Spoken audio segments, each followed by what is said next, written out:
Capítulo 2, Flashbacks. Todos nós temos algo que nos motiva. Flashbacks. Meu nome é Sérgio Delvair da Costa. Sou nascido e criado em Goiânia, tenho 52 anos e duas empresas de serviços, uma na área de tecnologia da informação e outra na área de sistemas de segurança eletrônica. Também sou professor nas disciplinas de informática, de hardware e software. E também professor na área de segurança eletrônica e já dei aulas no Senac e Senai por alguns anos. Venho de uma família de classe média, tenho 3 irmãos, 2 irmãs. Quando eu era pequeno, meu pai tinha uma empresa de produtos agropecuários, chamava Casa do Adubo, né? E minha mãe cuidava da gente, né? Cuidava da casa, do lar. Os dois tinham expectativas grandes, né, em relação ao futuro da gente, né, de mim e dos meus irmãos, né. Estudei no primeiro grau do Colégio de Freira, no Santa Clara, e no Tia Emília, né, uma parte no Tia Emília, a outra no Santa Clara, e fiz o meu segundo grau no Ateneu Dom Bosco, né, escola de freira no primário e padre no secundário, né, no segundo grau. Minha primeira namorada foi aos 15 anos, se chamava Lucimar. A gente andava, ainda não transava, mas fazia muitas preliminares, né? A gente se agarrava muito, era muito novinha ainda, fazendo 15 anos, né? Ela também fazendo 15 anos, na verdade ela fazendo 14 anos. A gente, nessa época, meu pai me ensinou a dirigir, né? Na verdade, ele me ensinou a dirigir aos 15 anos de idade ali, quando eu comecei com esse meu namoro com a Lucimar. E depois que ele me ensinou, eu já conseguia pegar o carro dele, sabe, para dar umas voltas em Goiânia. Era diferente nessa minha época, né? Os pais, eles tinham uma certa. Eles não prendiam tanto essa questão do carro, sabe? Se você dirigisse bem, eles até que liberavam. E meu pai não fez por menos, né? Com 16 anos, aí, 15, 16 anos, eu já saía com o carro dele, né? Só que no meu primeiro ano, né, do segundo grau, apareceu uma outra menina na escola. Paula. Tinha um corpão que me deixou desorientado, tanto que pedi a minha prima Cláudia, né, amiga dela, para nos apresentar. A resposta soou como um teste para mim, sabe? Como se um desafio, né? Não, Sérgio. A Paula gosta de cara loucão. Aí que fuma um cigarrinho, entendeu? De maconha, sacou? Não foi assim, desse jeitinho que ela falou. Esse meu editor, né, modifica um pouco o texto, mas na verdade a Claudinha falou assim, né?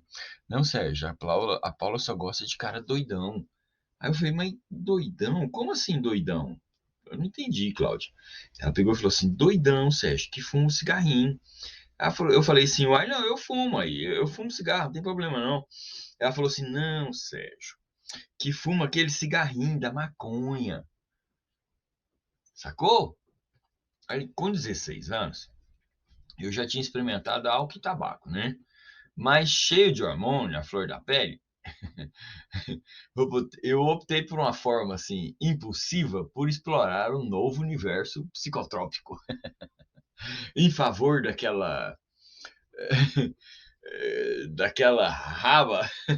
Eu resolvi, como se diz, né, conhecer a maconha. Ué, cadê o cigarrinho? Falei pra minha prima, né? Fala pra ela mandar o cigarrinho lá que eu vou fumar, né? E aí, no outro dia, eu já fui para casa, né, e tal, nessa gente novinha, a gente tem mil e uma coisas na cabeça, né? E aí eu já fui para casa, já fui fazer outras coisas e tal. No outro dia de manhã, eu chego lá no Ateneu Dom Bosco, quem é que vem conversar comigo logo antes de entrar para a sala de aula?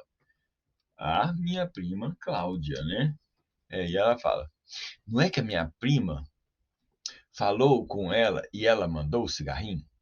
Chamei um amigo meu que ia para a escola de carro, porque o pai dele deixava ele também, né, ir de carro para a escola, e nos dirigimos para o estacionamento do Serra Dourada. Eu falei assim, Ricardinho, vamos ali comigo, cara, me leva ali. Ele falou, que isso, não é uma aula?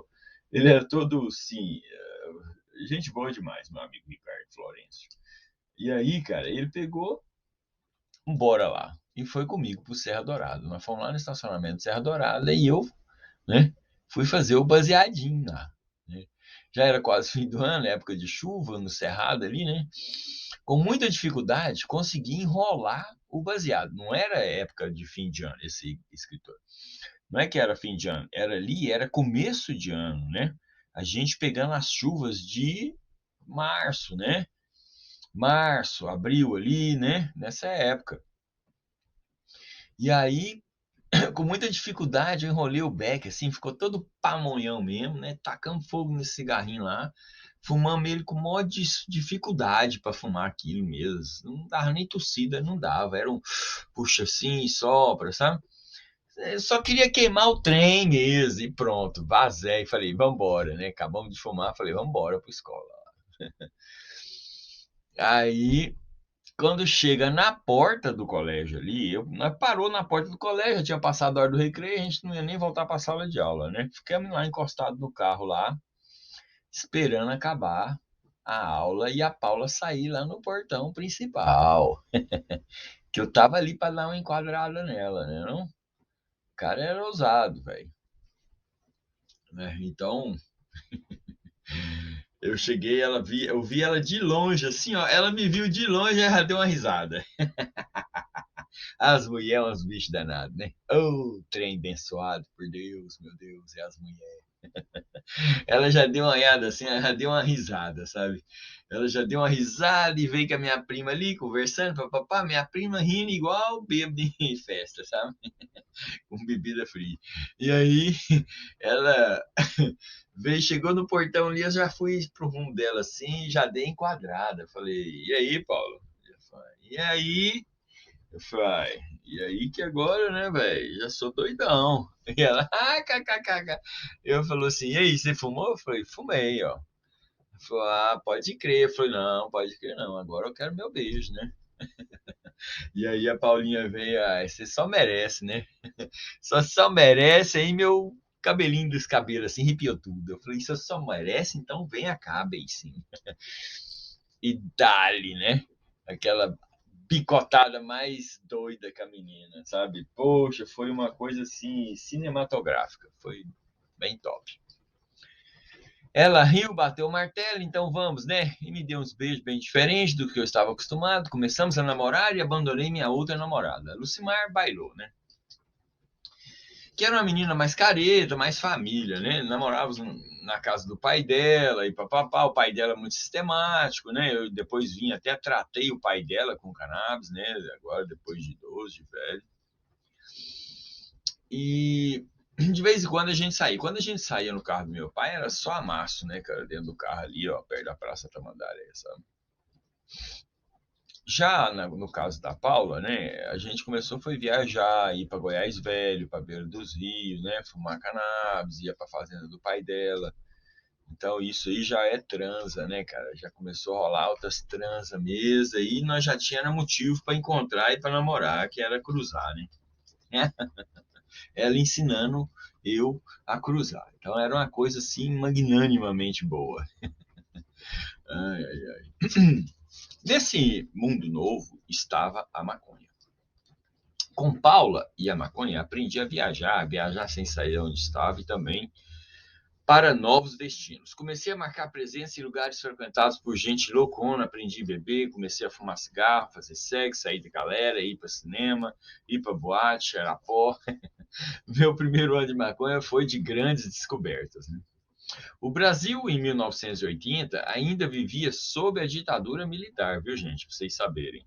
As drogas eram muito criminalizadas e a gente tinha um medo de polícia do caralho, porque os polícias sumiam com os presos, né, cara? Bom, não existia internet, a gente saía na rua procurando festa na casa dos outros, né? Era uma coisa assim de adolescência bem rebelde, bem doida mesmo. Ah, a adolescência rebeldia é um ato, e o ato de fumar maconha cai como uma luva nessa fase, né? Quando a gente é jovem demais. Jovem demais que eu falo assim, os 16, 17 anos, 18 anos de idade, né? no sentido de ir contra o que é considerado normal, de desviar daquilo que a gente supostamente deveria buscar.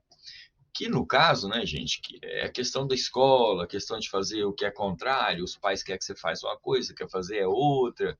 Então havia muito esse furor de ser rebelde.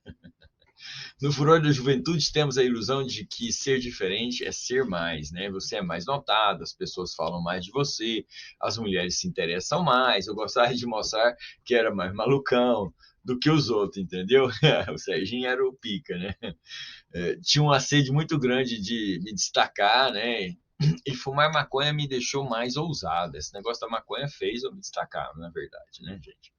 Fiquei mais atirado para as coisas da vida, passei a escutar menos dos meus pais e a querer seguir mais o meu próprio instinto. No meu primeiro ano com a maconha, perdi alguns amigos e me desencontrei de pessoas importantes, sabe? Como minha primeira namorada, que era uma pessoa bem bacana mesmo, não converti para a fumaça os amigos que tinha, pelo contrário, fui abandonando eles e partindo para novas amizades. Era como se as baladas, os barzinhos e a maconha misturados à minha necessidade de adolescente de autoafirmação tivessem me abduzido dos outros parceiros, dos outros familiares, dos amigos caretas, né?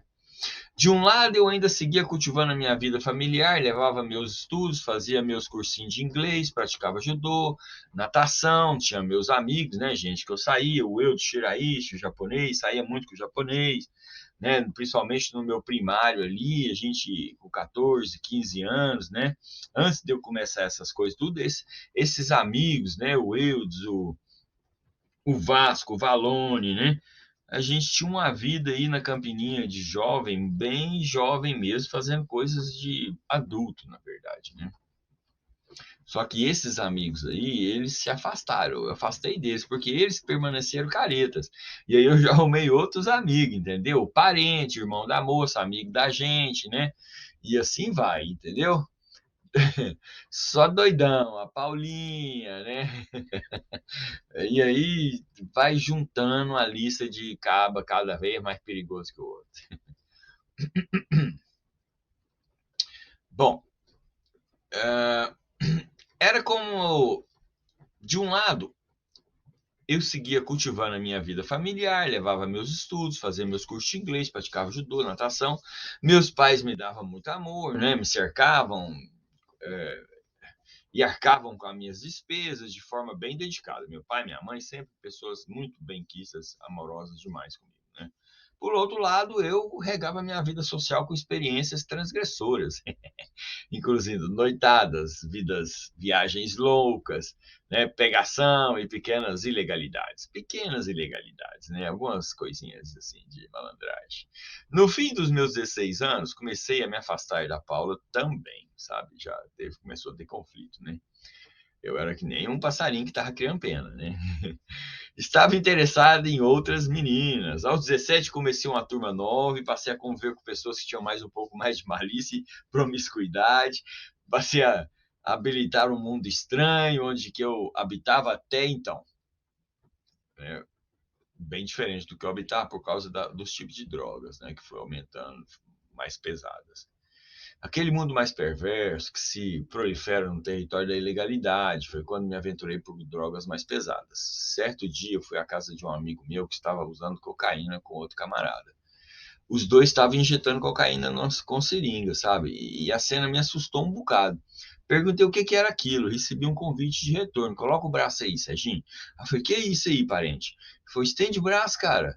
Eu peguei de bobãozão e estendi o braço, sabe, cara? E ele, pá, bateu a seringa lá. E ele injetou na veia lá. Me senti meio doido, assim, estranho, né? O coração deu uma acelerada, a boca adormeceu, né? Pareceu até bom, muito bom.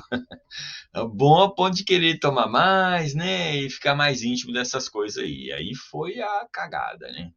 Aí é foda quando você passa, né, a querer usar outros tipos de droga, aí você já traz outros tipos de consequência para sua vida, como aconteceu com a minha, né?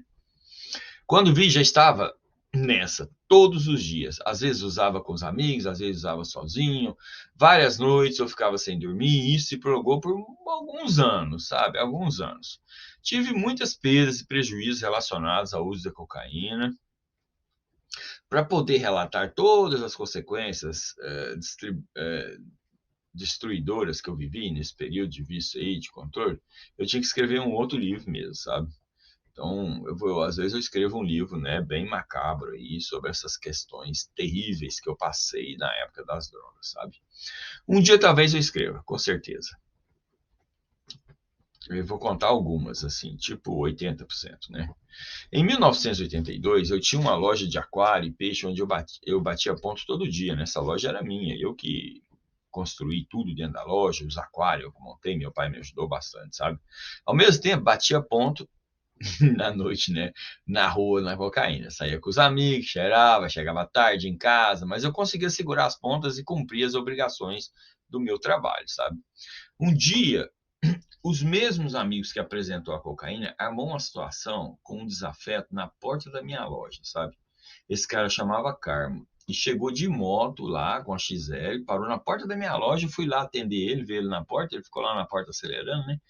Aí ele falou assim: que um amigo meu, né, o parente, tinha marcado um negócio com ele lá na porta da minha loja, cara. Olha bem o que esse parente safado, desgraçado fez comigo, cara, né? E queria trocar um quilo de maconha naquele revólver deles, tá entendendo? Naquele revólver calibre 38. E ele ainda mostrou o revólver, cara. Mostrou o revólver, entrou para dentro da loja, tirou o revólver da cinta, mostrou que tinha 3 balas no revólver. E eu falei, cara, esse bicho aí é armação, cara. Isso não vai, o parente não vai aparecer aqui, não. Eu já senti logo, cara. Eu já senti logo que era a inveja do parente. O parente não aguentava a ideia de que eu era uma cara mais de família e que eu tinha trabalho, que eu tinha empresa, sabe? Que eu era um cara que eu era desenrolado, cara. Eu trabalhava para um monte de gente assim importante ali em Goiânia fazendo aquário, sabe? Aí, cara. Olha só a continuação da história. Suspeitando desse papo, né? Comentei, achava difícil o amigo aparecer. No que ele montava na moto para se mandar, um veículo veio e acertou ele por trás. Subiu com o Fiat em cima da moto desse cara, bateu no meu joelho. Eu caí para dentro da loja, assim, ó. E ele saiu levando a moto e o cara, sabe, arrastando ele assim na calçada, né, cara? é, Era uma viatura da polícia dessas camufladas, sabe? O Carmo levantou e correu para trás do Fiat. O Fiat ficou bem na frente da minha loja, cara. Porque na minha frente da minha loja tinha uma calçada bem grande, né? E o carro em cima da moto dele, não tinha como ele pegar a moto para ele vazar. Ele correu pro canto de trás do carro assim. E o policial, cara, agachou lá na porta com uma metralhadora na mão e um revólver. O Carmo falou para ele assim: ó, eu tô desarmado, não atira não. O policial levantou o cabeção de calango dele lá, você tá entendendo?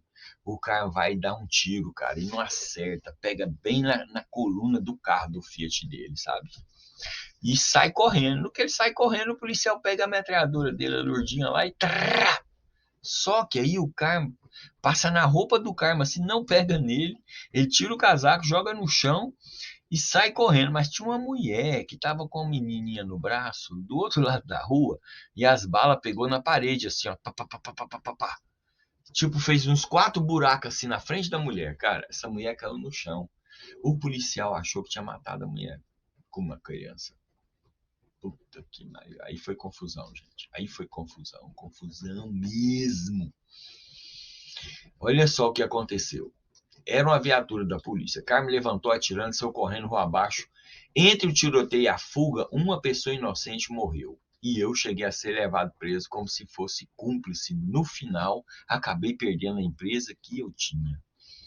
Olha a confusão, cara. Que é aquilo? Vocês não acreditam. O Carmo, descendo a rua, saiu um japonês famoso em Goiânia, que o filho dele já foi patrão do meu pai, Paulo Taia. Seu Paulo Taia, 65 anos, sai na porta de casa, deixou o Voyage dele funcionando na garagem, com o portão aberto. A hora que ele tá na porta assim da casa dele, o Carmo entra dentro do carro dele e dá ré.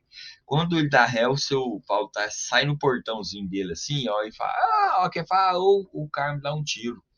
Pega bem na boca dele aqui, ó, e sai no pé do cérebro. Ele esbagaça ele, o cérebro dele. Matou o velho. Matou o velho. Aí os polícia chegou lá, ferveu o polícia igual marimbondo, sabe? Na caixa de marimbondo, assim, que é tanto de carro e tal. E os polícias já preocupados porque o cara subiu em cima da moto sozinho, não esperou o reforço chegar. E aí foi virando aquela confusão. A hora que eles viram, pegaram eu. Pegaram eu, puseram eu como testemunha, não. Como suspeito, que eu conhecia o Carmo. O policial que subiu em cima do carro falou que viu a gente conversando mais de 10 minutos e foi virando aquele inferno. Vocês não acreditam. Para mim sair dessa, eu tenho que escrever outro livro para contar para vocês. Bom, perdi a empresa, meu pai, né, muito contrariado, fez eu trocar a empresa, sabe? Vender a empresa, não quis mais, sumiu comigo porque o delegado falou que ia fazer queima de arquivo comigo. Ixi, meu amigo, foi duro, cara. Foi duro, né, cara? Duro, duro, duro. Foi uma coisa assim difícil, mas passou. Passou e o meu pai me deu um carro lá no negócio da empresa, né? E eu montei outra empresa depois. Bom, alguns anos depois, fui morar na casa de uma tia em Boa Vista, quando eu me mudei para Roraima. Ali tive a chance de começar de novo, trabalhava tanto que nem dava tempo a pensar em fazer a cabeça. Eu vendia peças para o uso de garimpo, meu pai fabricava e ganhei um bom dinheiro. Meu pai fabricava na indústria dele e eu era representante, né? Ganhei um bom dinheiro, decidi montar um restaurante, buscar minha mulher, trazer ela para viver comigo, né? Passei a trocar o lugar em paralelo com as revendas de produtos. Então, tive um restaurante, revendia peça, tinha um bar, né? Tava evoluindo a vida mesmo, né? As coisas iam bem. Governador, prefeito, delegado, juiz vinham comer no meu estabelecimento, né? Tinha amigos, casa, mulher, tive uma filha que nasceu lá em Roraima, Camila, e a vida prosperava. Nesse meu restaurante, só as autoridades de lá, teve até o lançamento do governo lá, quando era governo Tampão, governador Tampão, na época do Collor, reunião do senador Rubens Vilar lá, com 45 deputados, sabe? Esses artistas da Globo, tudo, né? Até aquele Alexandre Frota foi lá comer os peixes na telha que eu fazia nesse restaurante, entendeu? Então foram 2 anos ali de vida boa, mas na droga. Até eu voltar à cocaína alguns meses depois, logo descobri pasta de cocaína lá em Roraima, né? Parecida com o crack de hoje, altamente viciante e prazerosa. Eu e minha esposa usava, passava a gastar muita grana com isso. Não demorou para começar a sofrer as consequências. Claro, todo usador de cocaína perde tudo, né? Perda de vontade profissional, né? Principal delas. Depois de apenas 3 meses usando a pasta, eu já não conseguia mais administrar minhas obrigações. Não dormíamos e não deixava faltar produtos e deixamos faltar produtos no restaurante, sabe? Passamos um ano inteiro na lama, minha esposa não aguentou e foi embora com a minha filha. Fui deixado, fui deixando escorrer pelas mãos cada uma das minhas conquistas lá na vida, sabe? Lá em Roraima. Algumas semanas depois da separação, vendi o que ainda me sobrava dos negócios e voltei para Goiás. Má como um bambu, debilitado mentalmente, dependente químico, né? Por causa dessa merla, né? Um fracasso, retornando para a casa dos pais. Ô, desgraça mesmo, vocês não acreditam, não.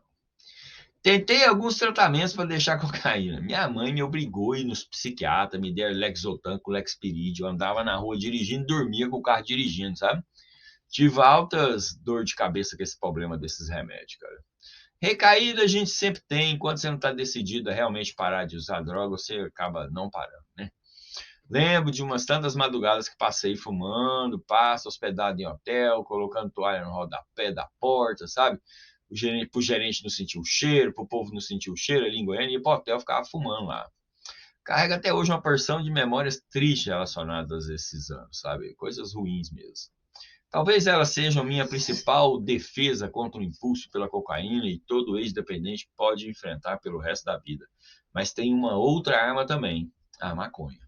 Né? A maconha é um grande parceiro para você deixar as drogas que podem te fazer muito mal, né? E até mesmo te viciar. Quando usava somente a maconha e nada mais, eu me sentia tranquilo, mais vivo, menos podre, né? Eu percebia isso e quando me dava vontade de usar a cocaína, eu fumava maconha. Era como se a erva fosse um remédio para o meu vício crônico, né? Foi com a ajuda dela que eu consegui suportar esses momentos de abstinência mais intenso, até sair mesmo do pó e reequilibrar minha vida, sabe, gente? Voltei a estudar programação, tirei certificação, né? Comecei a dar aula e me reergui na vida, sabe? Muitos falam da maconha como porta de entrada para as drogas mais pesadas. Poucos falam sobre como ela pode ser a porta de saída, né? Foi de mãos dadas com a maconha que eu consegui deixar a cocaína para trás na minha vida, gente. E confesso a vocês que hoje, né, eu sofro um problema muito sério com meus dentes, né? Perdi muitos dentes da minha boca por causa de bruxismo que eu adquiri com o uso constante da cocaína. Então, graças a Deus, eu consegui, né? Não parei de usar, né, mas eu carreguei prejuízo na minha vida de existência mesmo por causa desses dentes, anos e anos. Perdi muitas oportunidades por causa de dente detonado, sabe? Por causa de vergonha, baixa estima, muitas coisas ruins surgiram e aconteceram e acontecem na minha vida ainda, consequência dessa usabilidade da cocaína, infelizmente. É isso aí, meninos. Aguardem o próximo capítulo, ok? Tamo junto.